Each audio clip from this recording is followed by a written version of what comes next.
자동차라고 하는 것은 참 편하고 좋은 삶의 도구입니다. 아주 먼 거리를 빨리 갈 수 있지 않습니까? 하지만 자동차는 조심해야 됩니다. 사고가 잘 나지는 않지만 한번 사고 나면 크게 다치기 때문이죠. 평상시에 때 운전 습관이 좋지 않거나 또 교통법규를 잘 지키지 않은 사람은 사고가 날 확률이 높습니다. 그래서 우리가 운전할 때는 항상 이 습관을 잘 들여야 됩니다. 운전 습관을 잘 들여야지 그것이 자기의 몸과 생명을 지키는 것입니다. 이처럼 우리도 하나님의 말씀을 잘 지켜서 우리가 얻는 것이 참 많지만 또한 우리가 하나님의 말씀 때문에 우리가 어려움을 당하는 그러한 경우도 있을 수 있다는 것을 아셔야 됩니다. 하나님은 우리가 하나님 말씀을 지키면 하늘의 복과 땅의 기름진 복을 약속해 주셨고 또 그래서 심령의 복부터 시작해서 자손의 그러한 복까지 헤아릴 수 없는 그러한 많은 그러한 은혜를 우리가 누릴 수 있습니다. 씨 뿌리는 비유에서 우리가 말씀을 지키면 100배 또 60배 30배를 거둘 수 있다라고 말씀하고 있습니다. 그렇습니다. 우리가 교회에 나와서 믿음 생활을 하면 하나님께서 복을 주실 뿐만 아니라 또 우리에게 닥칠지도 모르는 모든 사고와 질병으로부터 우리를 이렇게 지켜주시는 그러한 은혜와 특권을 우리가 누리게 되지 않습니까? 하지만 교회에 나오고 하나님을 가까이 하게 되면 한 가지 주의할 점이 생긴다라는 것을 우리는 잊어서는 안 됩니다. 그것은 하나님의 진노라는 것입니다. 우리 믿는 사람이 하나님의 진노를 당할 가능성은 많지 않습니다. 그렇지만 한 번 진노를 당하면 그 피해는 회복할 수 없을 만큼 엄청나게 크고 고통스럽다라는 것입니다. 한마디로 사망에 이를 수가 있습니다. 우리 하나님은 인자와 긍휼이 참 크고 영원하신 분인 것은 맞지만 그렇다라고 해서 마냥 참고만 계시는 분은 아닙니다. 주님은 상한 갈대를 꺾지 아니하시고 꺼져가는 심지도 끄지 않기를 심판하여 이길 때까지 하신다 그랬어요. 근데 우리는 자꾸 앞부분만 생각을 해요. 하나님은 상한 갈대도 꺾지 않는다.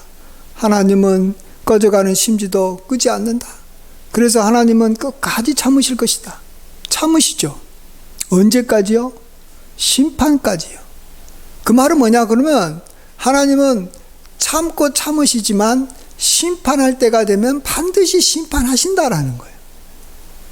그래야지만이 우리가 하나님을 하나님답게 경외할 수가 있는 거예요. 그렇지 않고 하나님은 상한 갈대를 꺾지 않고 꺼져가는 심지를 끄지 않는다. 영원히 그럴 것이다. 그렇지 않아요. 심판하여 이길 때까지 하나님은 자신의 존귀와 영광을 반드시 심판을 통해서 드러내고 자기를 대적하는 자를 이길 때까지는 참으시지만 반드시 심판을 하신다라는 거예요. 그래서 우리가 이걸 모르면요, 참 어떤 성도들은 참 교회에 나오면 복만 받고 모든 사고와 질병에서 벗어날 것이라고 여겼는데 자신과 자신의 가족들에게 사고가 터지고 질병이 이제 생기는 것을 보고 너무 그들은 당황해하는 거예요. 하나님은 거짓말장이다. 축복을 약속했는데 내가 뭔 축복을 받았냐? 하나님은 살아계시지 않는다. 이렇게 생각을 합니다. 맞습니다. 하나님은 우리에게 질병과 사고로부터 우리를 지켜주신다고 약속을 했지만 또 하나님께서 만일 노하시면 우리에게 임하는 질병과 그러한 사고로부터 우리를 그대로 내버려 두시고 심지어는 직접 우리에게 또한 진노하신다라고 분명히 이야기하십니다. 로마서 1장 18절에 하나님의 진노가 불의로 진리를 맡는 사람들의 모든 경건하지 않음과 불의에 대하여 하늘로부터 나타나나니. 그래서 우리 이마 선배 목사님들은 정말 하나님의 무서운 진노에 대해서 이전에 설교를 참 많이 하셨어요. 불같은 하나님의 진노, 쉬지 않는 하나님의 진노, 이것을 이야기하셨어요. 그래서 이전 성도님들은 하나님이 무서워서라도 죄를 안 지었어요, 잘. 그러다 보니까 어떻게 됐습니까? 하나님의 인자와 하나님의 풍성하심과 하나님의 긍휼을 굉장히 많이 경험했다라는 것입니다. 근데 요즘에 와서는 하나님의 자비와 하나님의 긍휼과 하나님의 사랑에 대한 이야기를 너무 많이 하는 거예요. 그것을 하는 것이 잘못됐다라는 게 아니라 하나님의 진노에 대해서는 전혀 이야기하지 않고 하나님의 긍휼과 자비만 이야기하니까 우리 성도님들이 마음이 풀려가지고 죄를 짓는 경우가 많아요. 그러다 보니까 하나님의 진노를 훨씬 더 많이 경험하는 거예요. 참 아이러니하죠? 하나님의 자비를 이야기하니까 하나님의 진노가 임한 거예요. 근데 하나님의 이전에 진노를 이야기했을 때는 정말로 하나님의 자비와 긍휼을 우리가 많이 경험했다라는 것입니다. 그래서 우리의 신앙생활은 항상 한쪽으로 치우쳐서는 안 되는 것입니다. 사랑이 좋고 긍휼이 좋고 자비가 좋지만 그것만 이야기하는 것은 굉장히 위험한 것이. 우리는 항상 균형 잡힌 신앙, 온전한 신앙을 해야 되는 것입니다. 나아가서 우리 주님은 정말 우리가 이 세상에 우리가 두려워해야 될 사람 중에서 가장 먼저 두려워해야 되고 가장 많이 두려워해야 될 분이 바로 우리가 사랑하는 아버지 하나님이라고 말씀하고 있습니다. 누가복음 12장 4절 5절 내가 내 친구 너희에게 말하노니 몸을 죽이고 그 후에는 능히 더 못하는 자들을 두려워하지 말라. 마땅히 두려워할 자를 내가 너희에게 보이리니 곧 죽인 후에 또한 지옥에 던져 넣는 권세 있는 그를 두려워하라. 내가 참으로 너희에게 이르노니 그를 두려워하라. 이 세상 사람들 중에 누가 지옥에 던져 넣는 권세가 있는 사람이 누가 있습니까? 오직 하나님만이 있는 거예요. 그래서 우리가 두려워해야 될 사람이 하나님이지 결코 사람이 아니라는 거예요. 근데 우리가 사람을, 자기를 죽이는 사람은 굉장히 두려워하면서 우리를 죽인 후에 지옥에 던져 넣는 하나님을 두려워하지 않는다면 그건 정말 미련한 자인 거죠. 예. 우리는 보통 구약의 하나님과 신약의 하나님을 분리해서 구약의 하나님은 엄격하고 무서운 하나님이지만 신약의 하나님은 온유하고 차비하신 하나님이다라고 누군가가 그렇게 말했어요. 그런데 이건 말도 안 되는 것이죠. 하나님은 영원부터 영원까지 변치 않고 동일하신 분이신데 무슨 구약시대의 하나님이 다르고 신약시대의 하나님이 다르다라는 게 말이 되냐라는 거죠. 오늘 예수님께서 가장 두려워해야 될 하나님이라고 이야기하시는 것도 예수님이 신약시대 때 이야기하신 거예요. 누가복음에서 말한 것이지 구약의 말씀 인용한 게 아닌 것입니다. 이런 의미에서 오늘 제가 설교하면서 인용하는 말씀은 구약에서는 하나도 가져오지 않고 신약 말씀만 하려고 그럽니다. 예.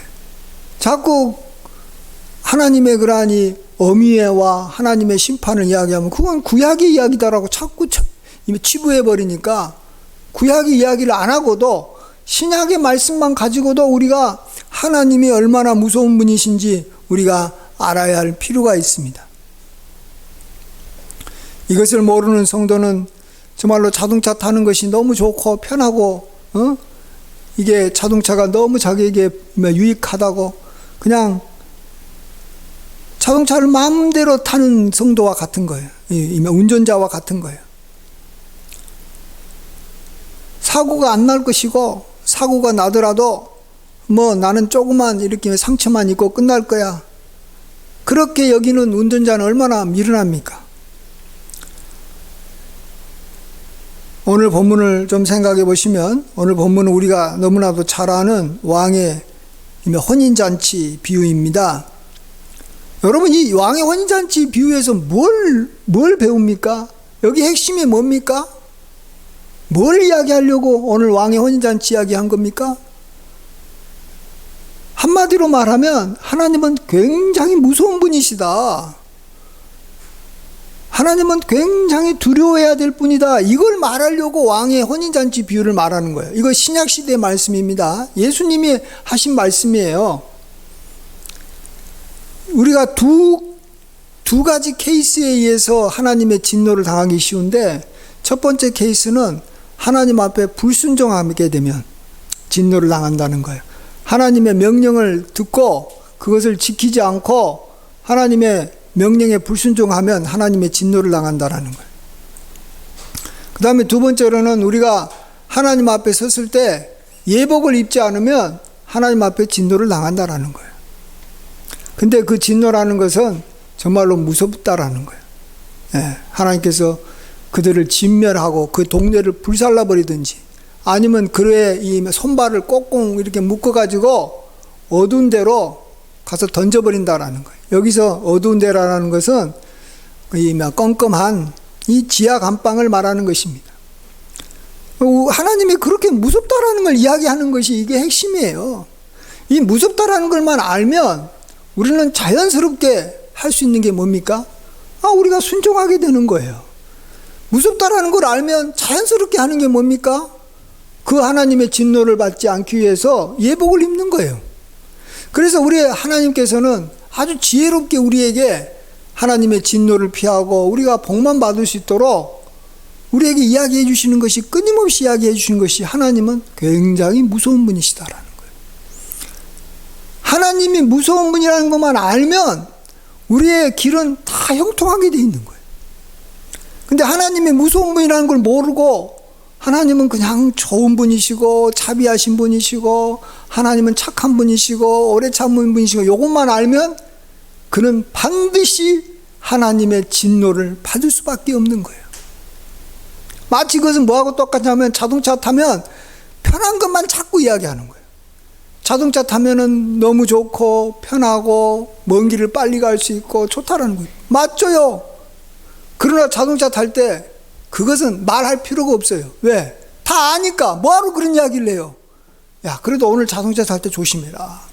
혹시 무슨 일이 벌어질지 모르니까 조심해라. 예?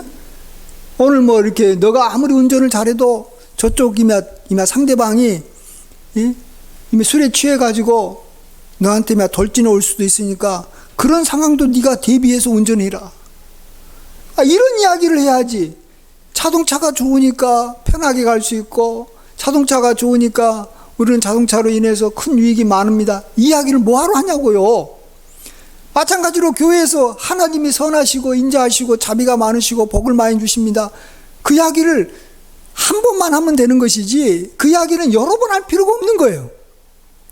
그렇지만 우리가 자꾸 들어야 되고 자꾸 알아야 되고 자꾸 생각해야 되는 것은, 하나님은 우리가 하나님의 법을 어기거나 하나님 앞에 무례하게 행동을 하면 하나님은 진노하신다. 그 진노는 너무너무 무섭다. 그 하나님의 진노가 일어날 가능성은 거의 없지만, 그래도 하나님은 한 번 진노하시면 우리는 정말로 이걸로 인해서 엄청난 우리와 우리 몸과 우리 가족과 우리의 재산에 막대한 피해가 올 수밖에 없다. 우리가 그 이야기는 계속 해야 되는 거예요. 그게 지혜롭게 사는 길이에요. 그게 우리가 정말 하나님께서 약속하신 복을 우리가 영원히 누리고 우리가 풍성하게 사는 길인 줄 믿습니다. 그런 면에서 우리 한번 먼저 오늘 이 본문 비유를 보시면, 앞부분에는 이 왕으로부터 이미 초청을 받은 사람들이, 아들의 혼인잔치에 초청을 받은 사람들이 이런저런 이유로 그 이 초청을 거부합니다.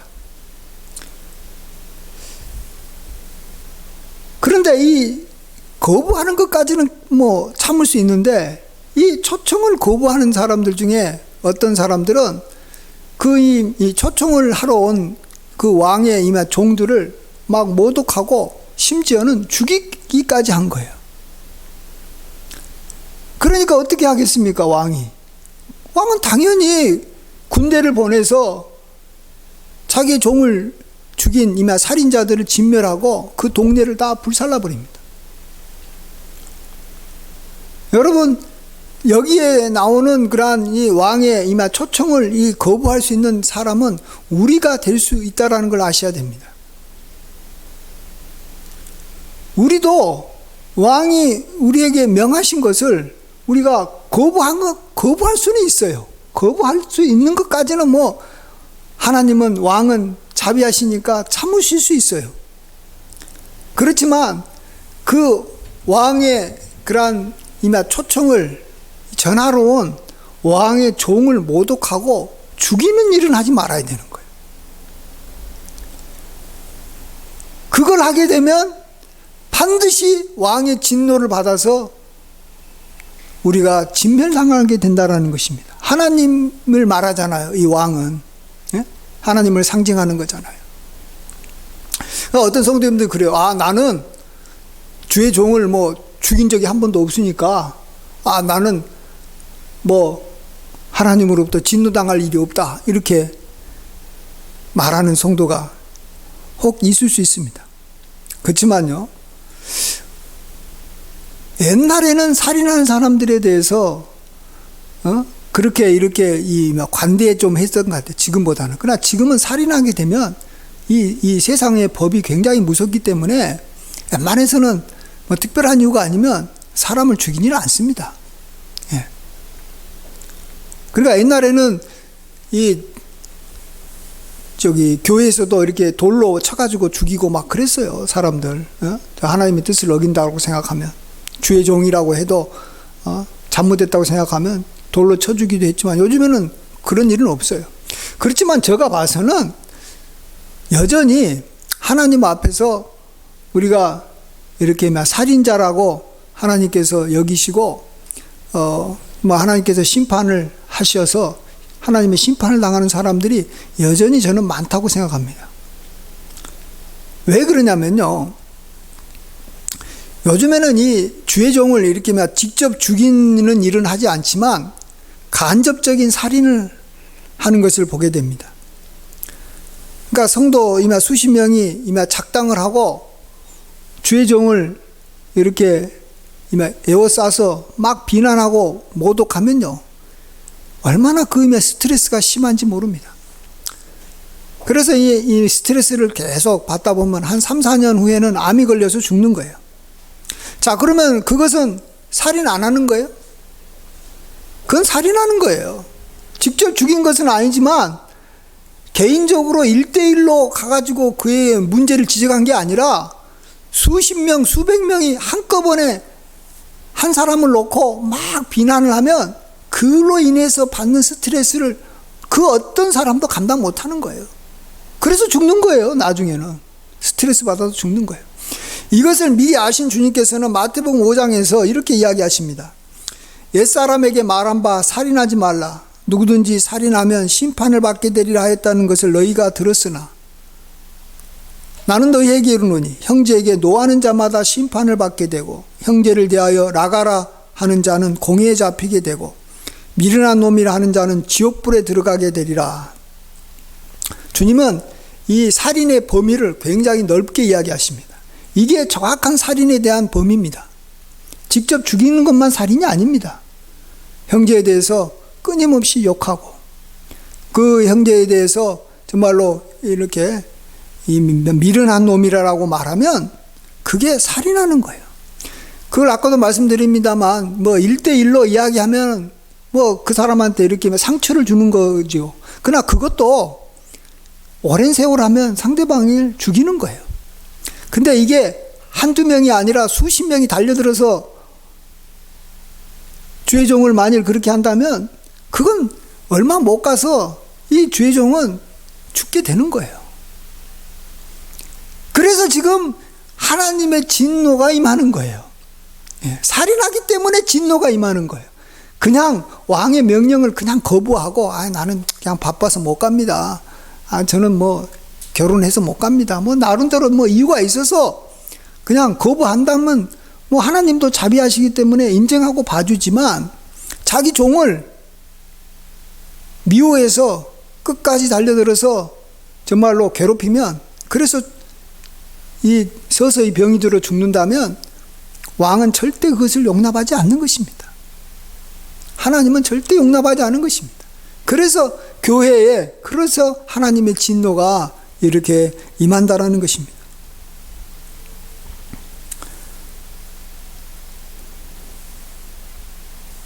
또한 오늘 본문에서는 또 이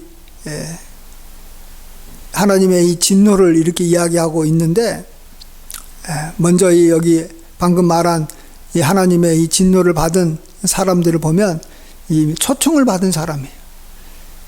이 초청을 받은 사람이라는 것은 왕이 잘 아는 사람이라, 우리로 말하면 하나님이 잘 안다는 거예요. 특별히 사랑하는 사람이라는 거예요. 임금이 자기 아들 혼인잔치에 참석하기를 바라는 좋은 사람들이라는 것입니다. 근데 왕이 이렇게 초청장을 이렇게 보낸 자들이 그것을 거부하고 심지어는 이것을 전달하는 종들을 잡아서 모욕하고 죽였기 때문에 진멸을 당한 거예요. 보세요. 처음부터 초청장을 받지 않은 사람들은 왕의 진노를 받을 이유가 없는 것입니다. 왕이 신경도 안 써가지고 왕이 부르지도 않고 너는 오지도 마, 이렇게 이마 여기고 무시했던 사람들은 왕의 진노를 받을 일이 없는 거예요. 그러나 왕이 특별히 사랑해서 정말로 사람을 보내서 초청장을 전달하면서 좀 와라고 했던 사람들 중에서 그냥 예의 있게 조용히 거부한 게 아니라 그 이 초청장을 가지고 온 종을 모욕하고 죽인 사람은 왕의 진노를 당한 거예요. 우리가 하나님과 나와의 그러한 이 관계를 우리가 알 수 있는 방법이 하나 있는데, 그것은 하나님께서 나에게 보내주신 하나님의 종과의 관계를 보면 아는 거예요. 어떤 사람도 하나님 앞에 섰을 때 하나님에 대해서 대적할 수 있는 사람은 한 사람도 없습니다. 마귀도 하나님을 대적할 수도 없고 어떤 사람도 대적하지 않습니다. 그러나 하나님은 간혹 나를 왜 대적하느냐, 왜 나를 갖다가 무시하느냐, 왜 나에게 함부로 하느냐라고 하나님께서 말씀하십니다. 그럴 때는 그 대부분이 하나님께서 우리에게 보내주신 주의 종을 우리가 그렇게 대할 때 하나님께서는 그게 나를 그렇게 대하는 것이다 라고 말씀하시는 거죠. 예. 그래서 나와 하나님과 관계가 좋다라고 우리가 무조건 이렇게 생각해서는 안 되는 것입니다. 나하고 주의 종과의 관계를 보면서 하나님과의 관계가 어떠하게 이렇게 지금 바뀌고 있고 점점 하나님과의 관계가 심각해지는구나, 이것을 우리가 알아가야 된다는 것입니다. 다시 말씀드리지만 이 세상 사람들은 하나님 앞에 별로 심판받을 일이 이 땅에서는 별로 없습니다. 딱 한 번밖에 없습니다. 마지막 날 하나님의 마지막 심판, 무서운 지옥 들어가는 그 심판을 세상 사람들은 받게 되어 있습니다.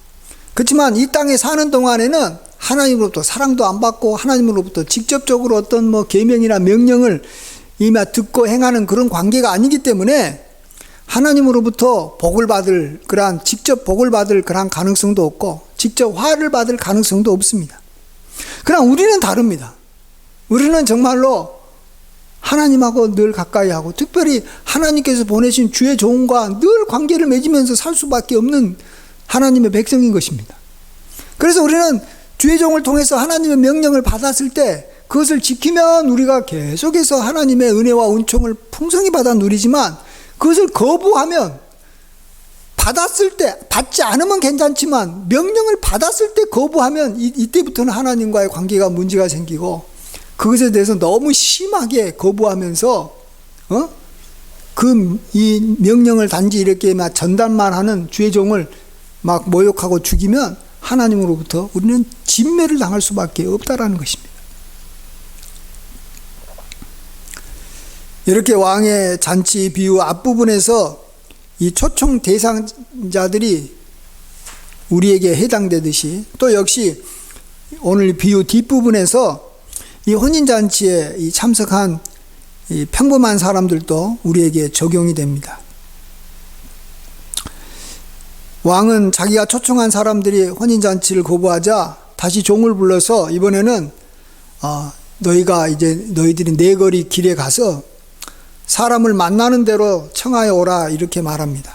그래서 종들이 길에 나가서 악한 자나 선한 자나 모두 데려오니까 혼인잔치에 손님이 가득 찼습니다. 이 손님들도 바로 우리들을 말하는 것입니다. 어떤 사람은 앞부분은 이렇게 유대인을 말하고 뒷부분은 이렇게 처음부터 하나님을 몰랐던 이방인인 우리를 말한다 그러는데, 저는 이 비유가 물론 그렇게도 해석할 수도 있지만 앞부분도 우리에게 해당되는 것이고, 앞부분도 우리가 현재는 우리가 하나님을 아는 하나님의 백성이니까, 뒷부분도 우리가 하나님을 몰랐다가 하나님 앞에서 이제 은혜 입은 이방인 같은 존재니까 뒷부분도 우리에게 해당되고, 다 우리에게 다 적용될 수 있는 그러한 대상입니다. 그렇습니다. 지금 보면 정말 하나님의 아들 예수 그리스도를 이렇게 머리로 삼고 경배하는 그런 아버지의 집에 이 성도들이 가득 이렇게 모여 있는 것이 바로 오늘 비유 뒷부분에서 아들의 혼인잔치에 이렇게 많은 사람들이 가득 찬 것, 그거하고 이렇게 같다고 볼 수 있습니다. 이때 하나님은 우리가 주목해야 될 부분이 하나 있다라고 말합니다. 그것은 임금이 손님을 보러 들어올 때 거기서 예복을 입지 않은 한 사람을 보고 이르되 친구여 어찌하여 예복을 입지 않고 여기 들어왔느냐라고 묻자 그가 아무 말도 못합니다. 그럴 때 임금이 사환에게 말하기를 그의 손발을 묶어서 바깥 어두운 데에 던지라, 거기서 슬피 울며 이를 가리라, 이렇게 하지 않습니까?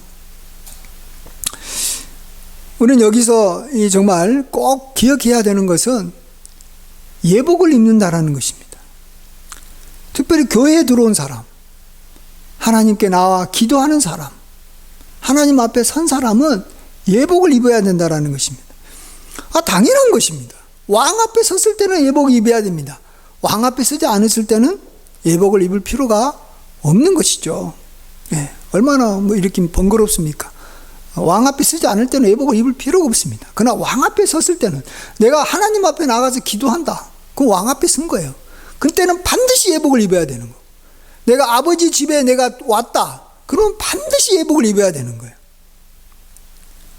그렇지 않으면 그 사람은 손발이 묶여서 자기가 은혜 받으려고 왔던 그 자리, 정말로 즐거운 이 혼인잔치에서 손발이 묶여서 이렇게 내쫓기고 감옥에 이렇게 던져지는 정말로 이 엄청난 고통과 낭패를 당하는 것입니다. 근데 여기서 보시면 이 예복을 입는 것은 그렇게 어렵지 않다라는 것을 일단 우리가 아셔야 됩니다.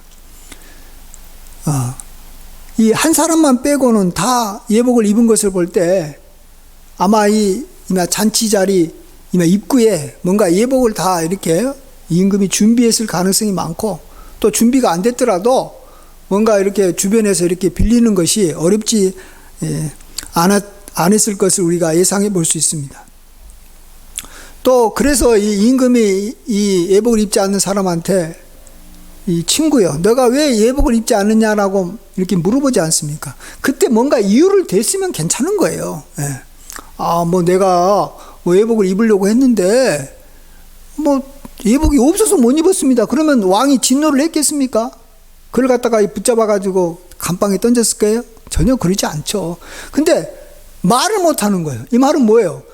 언제든지 입을 수 있었는데, 예복이 그냥 색깔로 많았는데 자기가 맘만 먹으면 손을 대서 입을 수 있었는데 안 입었다라는 거예요.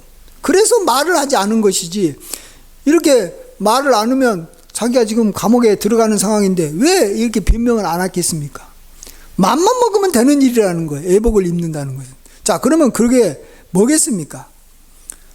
제가 구체적으로 이미 몇 가지 이야기를 하면 이런 겁니다.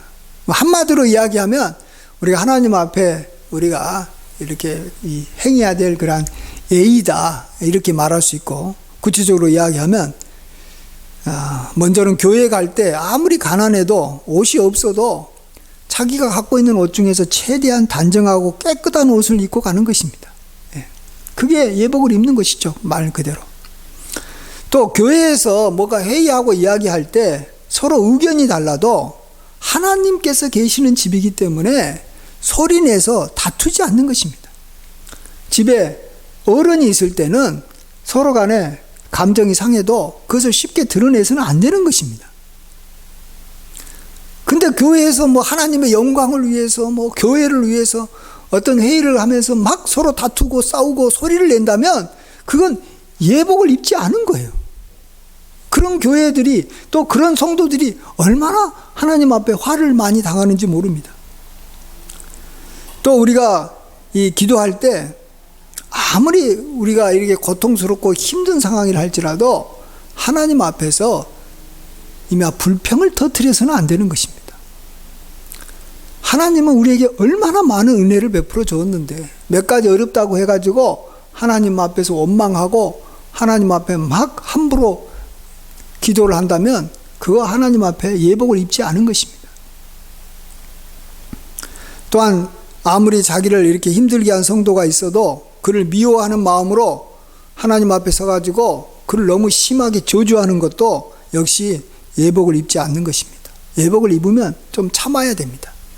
하나님께서 사랑하는, 어쨌든 하나님의 자녀고 그도 하나님의 백성이기 때문에 하나님을 생각해서 그를 심하게 조주하지는 않는 것입니다. 물론 뭐 자기의 원통함을 하나님 앞에 이야기하고 뭐 하나님 앞에 이렇게 살려달라고 막 간절히 눈물로 기도하는 건 좋지만 어느 선은 지켜야 된다라는 것입니다. 하나님 앞에서 나만 하나님의 백성이 아니고 내가 지금 나를 힘들게 한 사람도 하나님의 백성이기 때문에 하나님 입장에서 우리가 기도해야 되는 것입니다. 이렇게 예복을 입는 것은 이 10계명 중에서 세 번째 계명과 아주 밀접한 관계가 있다고 생각됩니다.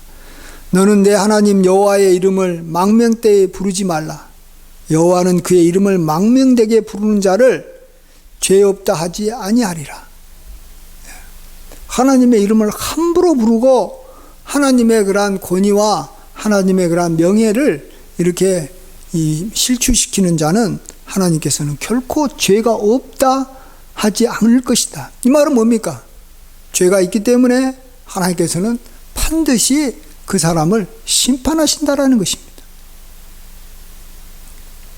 다시 말씀드리고 결론을 맺습니다. 우리가 하나님 앞에 서는 것, 또 아버지의 집인 교회에 나오는 것은 너무나도 귀하고 복된 일입니다. 기도하는 것 너무나도 귀한 것입니다. 하지만은 모든 권리와 특권에는 의무가 있듯이 우리가 존귀한 하나님께 걸맞는 그러한 말과 행동을 하지 않으면 그 은혜 받는 자리는 바로 우리가 낭패를 당하는 자리가 될 수도 있다는 것입니다. 우리 모두 하나님 앞에 섰을 때만큼은 내가 하나님 앞에 섰다. 하나님 앞에 서기 위해서 교회에 왔다. 하나님 앞에 서기 위해서 내가 기도하려고 지금 한다. 그럴 때만큼은 우리가 반드시 예복을 입어야 되는 것입니다. 예복을 안 입다가도 그때만큼은 입어야 되는 거예요. 예복을 안 입었으면 하나님 앞에 나아가지 마십시오. 나는 그냥 무조건 모든 건 다 하나님 앞에 가서 나아가서 기도하고 하나님만 의지해서 하나님 앞에서 다 해결하겠다. 맞습니다. 그래야 됩니다. 그러나 예복을 입었을 때만 그러는 거예요. 내가 지금 예복을 입을 마음이 없다. 그러면 하나님의 이름을 부르지 마십시오. 함부로 교회 나오지 마십시오. 그냥 예복을 입지 않는 그러한 세상 사람들과 함께 그냥 마음대로 불평하고 그냥 자기가 소리소리 지르는 게 낫지, 괜히 하나님 앞에 나와가지고 예복을 입지 않는 채로 나와서 우리가 굳이 일으키면 낭패를 당할 이유가 뭐가 있겠습니까? 하나님도 그걸 원치 않으시고 우리도 결코 그런 일을 당해서는 안 되는 것입니다. 우리가 하나님 앞에 이렇게 쓴다라는 것은 정말 큰 축복인가 동시에 만에 하나 하나님의 진노를 당하면 우리가 죽을 수밖에 없는 자리가 하나님 앞에 선다라는 것입니다. 그래서 우리가 이제는 좀 더 두려움과 떨림으로 서야 되고, 그럴 때 우리 마음속에 기쁨이 오고 우리 마음속에 평강이 오고 하나님의 평강과 은혜가 끊이지 않을 줄 믿습니다. 이러한 은혜가 늘 함께 하시는 저와 여러분 되시기를 간절히 축원드립니다. 기도하겠습니다. 아버지 하나님, 우리를 불쌍히 여겨 주시옵소서. 우리의 죄를 따라 우리를 심판하지 마시고 하나님의 그러한 은혜를 따라 우리에게 긍휼과 자비를 한없이 베풀어 주시옵소서. 우리가 하나님 앞에 설 때만큼은 꼭 예복을 입게 하여 주시고, 또 우리에게 하나님의 명령을 전하는 주의 종을 우리가 정말로 집단적으로 모독하고 그를 비난함으로 살인자가 받는 심판을 받지 않도록 도와주시옵소서. 모든 영광 주님께 돌리옵고 예수님의 귀하신 이름으로 감사하며 기도하옵나이다. 아멘.